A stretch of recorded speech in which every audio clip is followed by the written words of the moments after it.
Muy buenas, tengan todos ustedes. Hoy programa particular, no filmado o no en vivo. Claro, filmado sí. Filmado sí, no en vivo. Sí. Grabado. Lo van a ver en diferido. Gracias, Horus, nuestro proveedor de internet, por siempre estar al pie del cañón para resolver todos los problemas. Pero bueno, no tenemos internet, así que lo vamos a subir cuando se pueda. Que va a ser pronto igual. Bueno, ¿cómo andan? Bien. Delphi sin voz. Buenas. No tengo voz, malísimo. Esto es por festejar tanto el triunfo de la Revolución Bolivariana, por eso queda así. Otro sábado de Delphi sin voz. Hace mucho igual que no me pasaba, así que... Bueno, ¿qué vamos a hacer? Obviamente el programa de hoy va a tener muchísimas cosas, pero producto de este inconveniente técnico que les mencionamos, no vamos a estar haciendo todo el programa, sino solamente acotándolo a la situación de Venezuela. Nos parecía que ameritaba, aunque sea grabar, este largo editorial que acaban de escuchar y lo que va a venir, porque hay que tratar de arrojar un poco de luz y un poco de tranquilidad y de calma a la situación en la que estamos, en la que está el pueblo venezolano, que en definitiva es el único es el único que está habilitado a resolver la situación que están viviendo. Sí, y más que resolver, a reclamar también, digo, por la presentación de actas. Yo creo que si hay un gran triunfo de la oposición en este contexto en particular es la presión internacional, y no solo la presión internacional típica que conocemos, ¿no? Me refiero a Estados Unidos, la OEA y todas esas armas que conocemos, que las vemos en su accionar en todos los países de nuestra región, sino también en gobiernos progresistas, compañeros, ¿no? Presidentes que salen a manifestarse, a pedir resultados. Personas de mi entorno, yo estaba en el trabajo, en mis redes, pidiendo gente que es argentina, que nunca en la vida la escuché hablar de Venezuela. Por favor, Maduro, esclareceme la situación. Tipo, ¿quién chota sos? Porque me parece que ahí hay algo. Y de pronto también dije, a ver, busqué, por ejemplo, Venezuela en Twitter, desde ya que ninguno de los tweets posicionados en el algoritmo cuando buscas Venezuela son en favor de la Revolución Bolivariana. Entonces es un ataque que realmente, digo, para mí es un gran triunfo de la oposición. Esto, lo que se ha logrado en términos de redes sociales y también de presión internacional, que me parece que es algo novedoso en relación a todos estos otros procesos de violencia que ya atraviesa Venezuela, el desconocimiento electoral, todo eso, digo, son cartas que en todo caso se reeditan, pero bueno, me parece que lo novedoso en esta ocasión es quizás este condimento. Sin un matiz, coincido.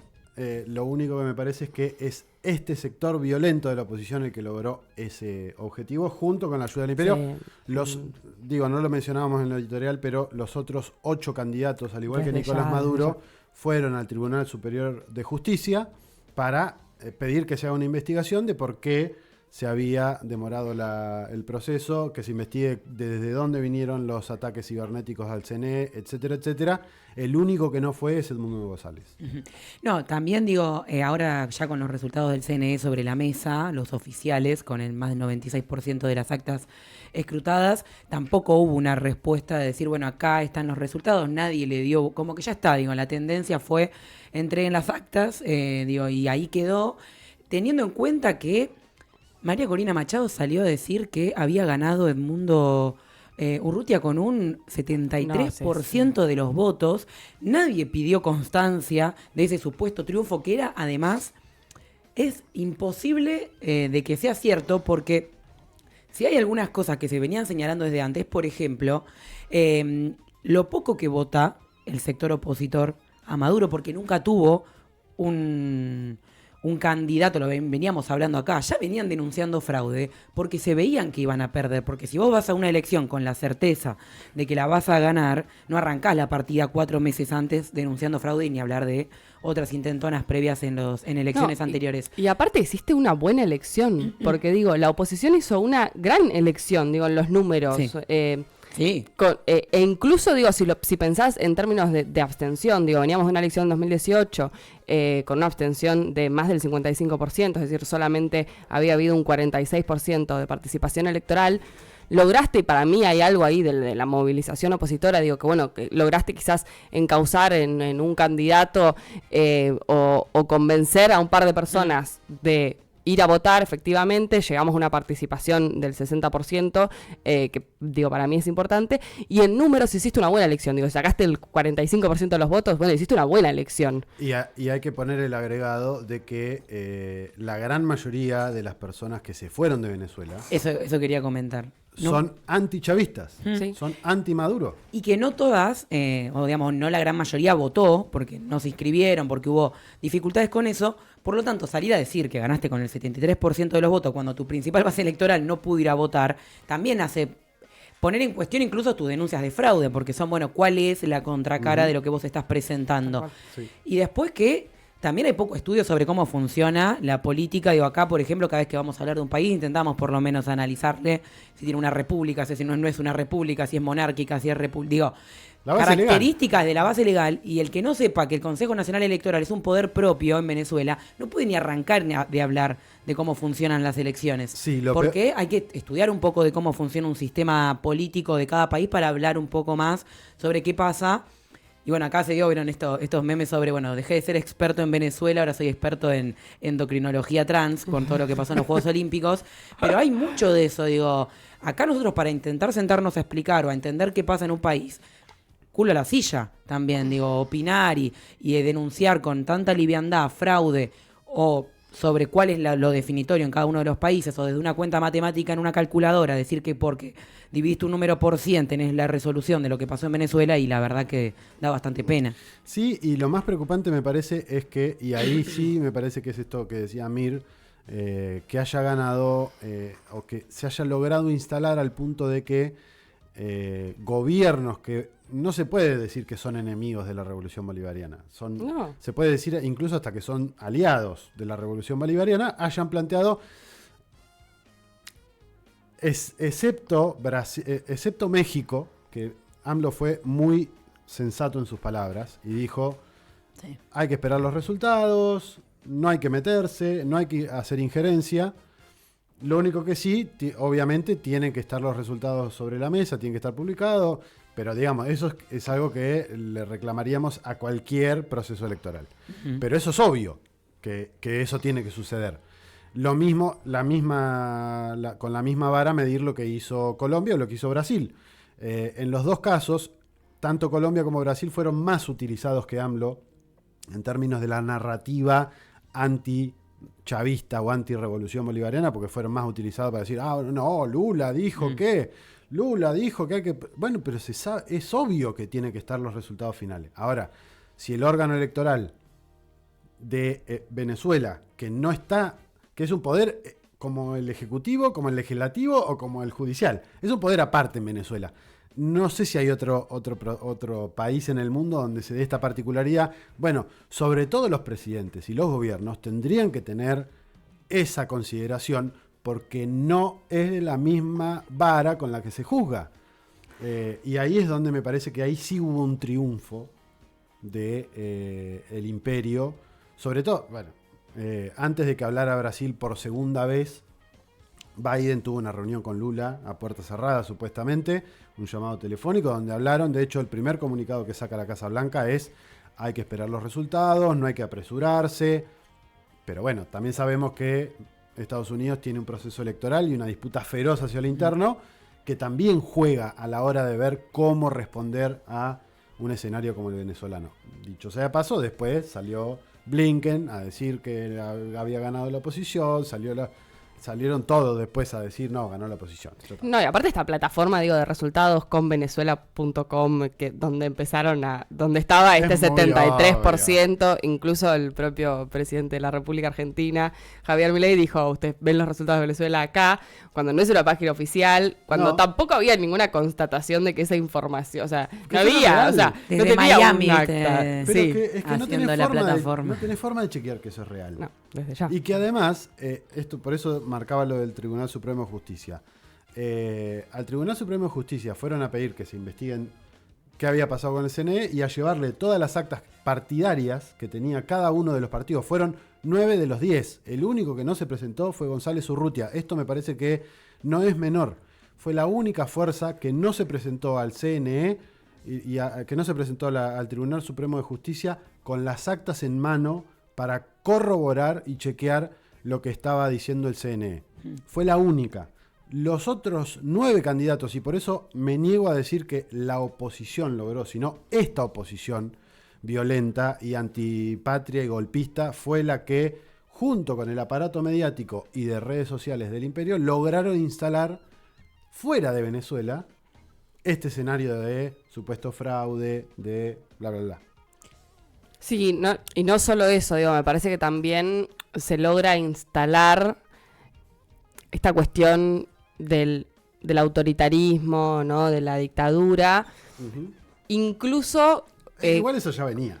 Eso ya venía desde ya, pero el régimen había empezado a hacer gobierno en el último tiempo. Porque los gringos le iban a empezar Por a eso. comprar petróleo. Sí, pero y porque aparte digo, para mí hay algo que es muy claro y que tiene que ver con el crecimiento económico de Venezuela en los últimos años, digo, desde ya, pese a las sanciones, creo que hay no puedo creer que Venezuela esté creciendo, no puedo permitir que Venezuela esté creciendo, uh-huh. Y a partir de ahí, bueno, de vuelta una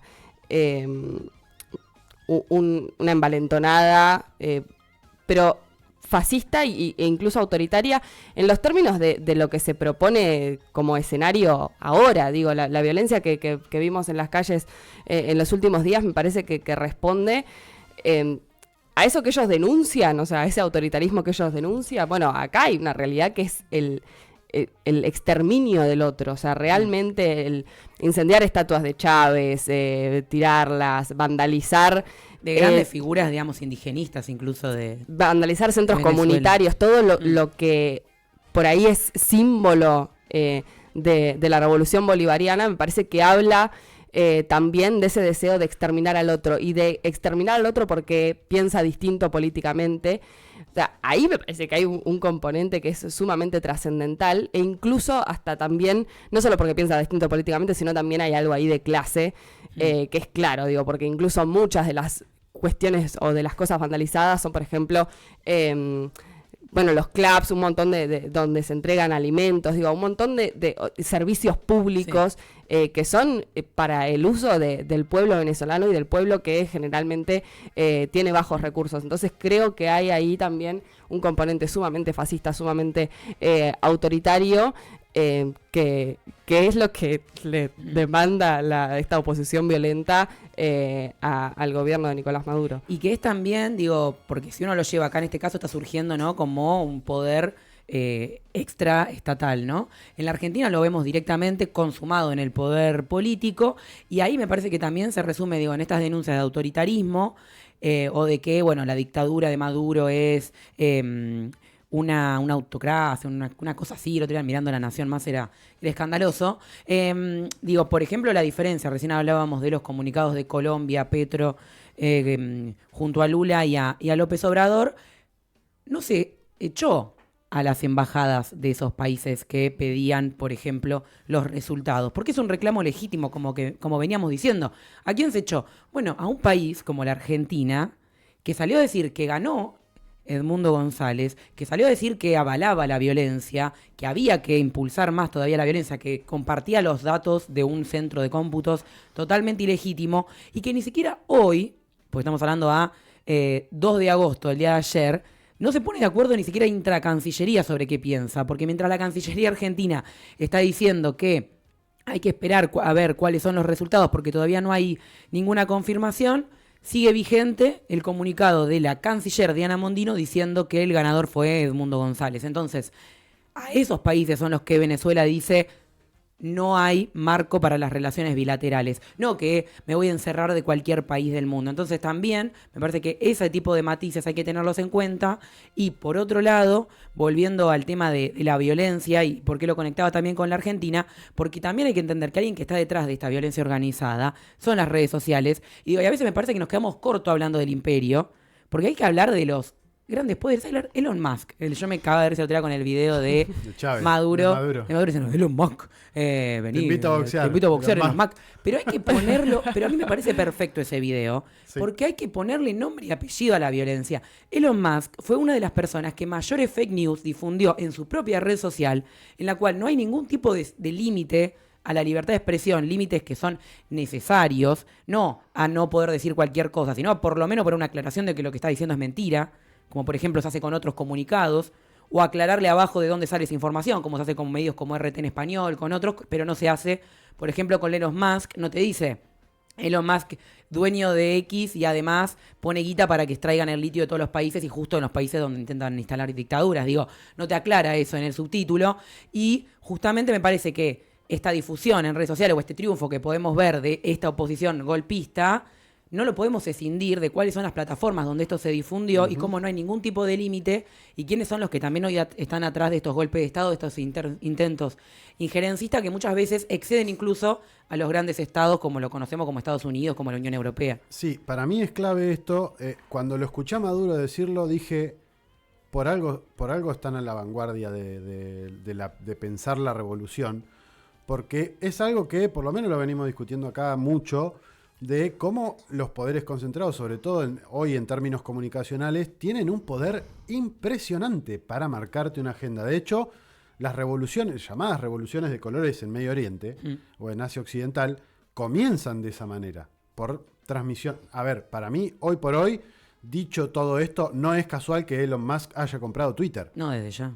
No es porque tiene ganas de hacer un negocio.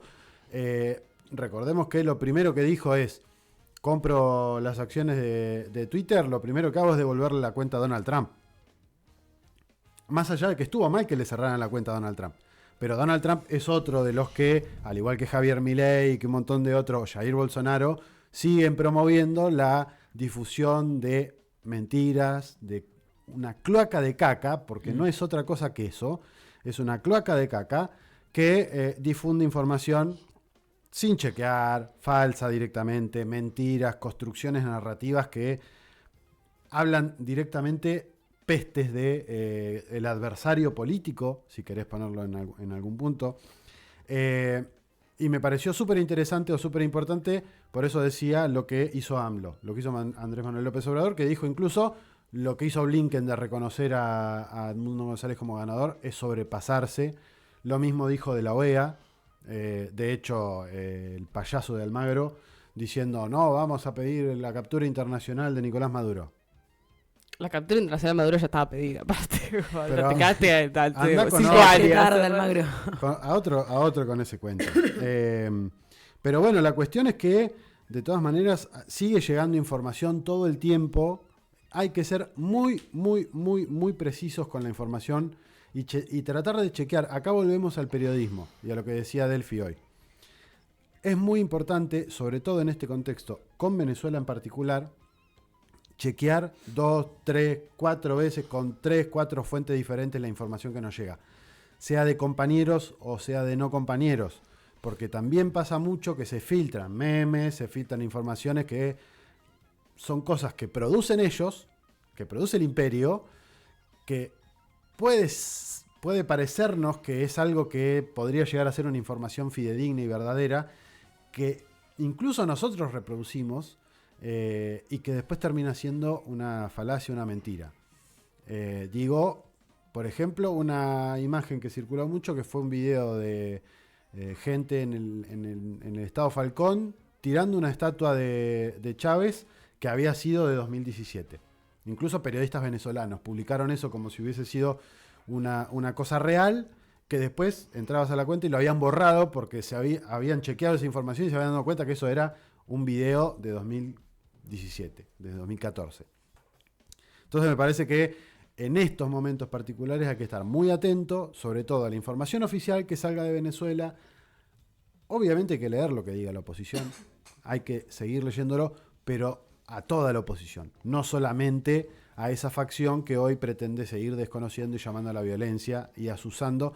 ¿Y esto por qué lo digo? Samuel Moncada, que fue el representante de Venezuela ante la ONU, el representante permanente, hace algunos días, ayer o antes de ayer creo, denunció públicamente que estaban tratando de hacer una operación más grande para justificar la violencia contra Venezuela. Y ponía un video, o mostraba un video de un funcionario o de un opositor boliviano diciendo que había un avión que transportaba habitualmente a militares o a un avión transportista de material bélico que iba habitualmente de Sucre a La Paz. Bueno, se había desviado, había ido a Venezuela, a Caracas, y que justo en ese mismo momento había un avión de Cuba que estaba yendo a Caracas y que estaban mandando militares a apoyar al régimen para apoyar la represión. Y de ahí a que te pidan una intervención o una invasión, hay 1 milímetro. Hay 1 milímetro de diferencia de justificación, sobre todo con el poder mediático que tienen, que venimos señalando, que te construyen esa narrativa y te justifican que se les ocurra nuevamente, pero ahora los países, ya con los ejércitos regulares y no con contratistas, te invadan un país como Venezuela. Por eso digo, hay que estar muy atentos y atentas a qué es lo que está sucediendo.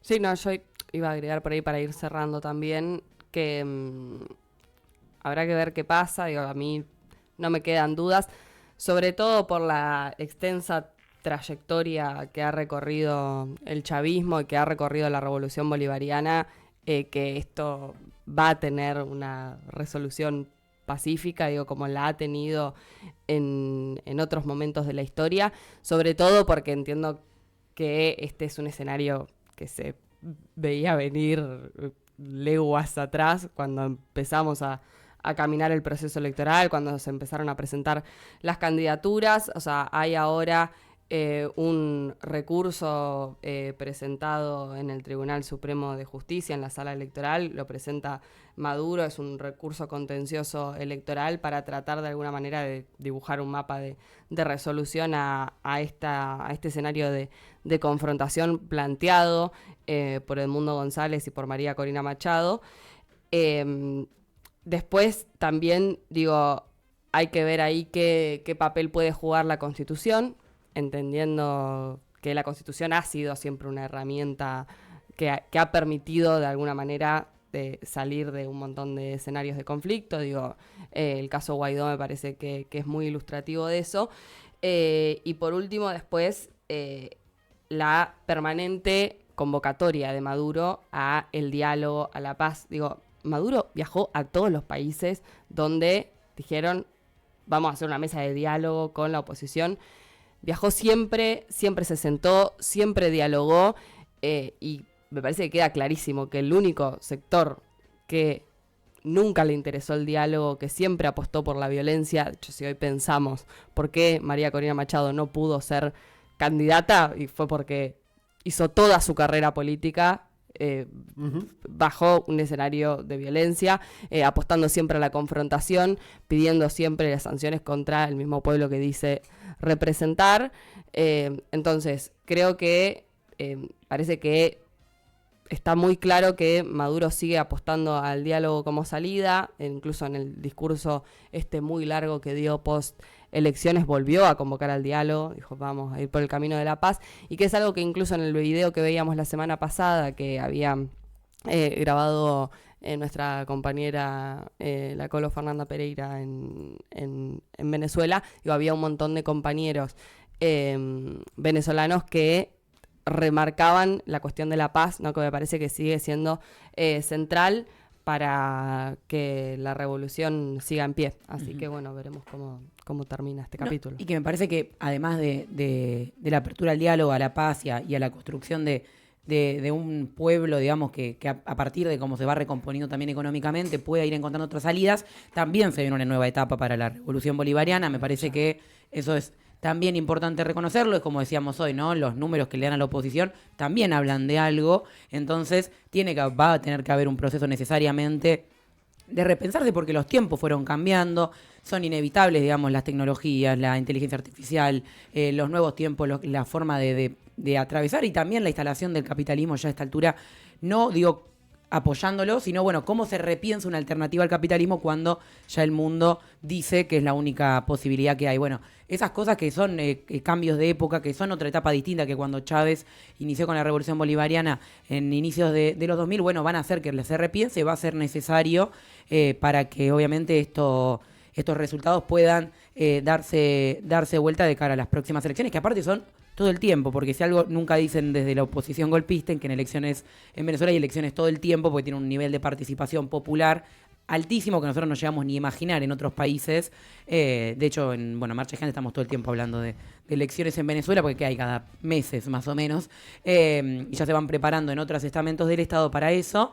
Bueno, ahí también habrá que dar un juego, me parece, y abrirlo y volver a convocar también a las juventudes, volver a convocar para dar nuevos debates que son necesarios también para poder recomponerse en pos del sostenimiento de la Revolución Bolivariana. No, en relación a esto, muy chiquito, porque me parece que hay algo que hay que es clave, que tiene que ver con este cambio de época. Hay muchos jóvenes que votaron por primera vez en esta elección y de hecho parte de la campaña, y yo creo que la revolución lo entiende así también, parte de la campaña estuvo destinada, ¿se acuerdan esta campaña que era 10 por 7, que era porque, sí. O sea, que siempre fue 10 por 10, pero por 7 porque cumplía 70 años Chávez, que tenía que ver con, además de convocar a 10 personas, convocar a una que nunca haya ido a votar. Dentro de la consigna de la campaña estaba esta cuestión, porque es cierto que hay una generación que no solo votaba por primera vez, sino que es una generación que nació con el chavismo. O sea, digo que nació también con la revolución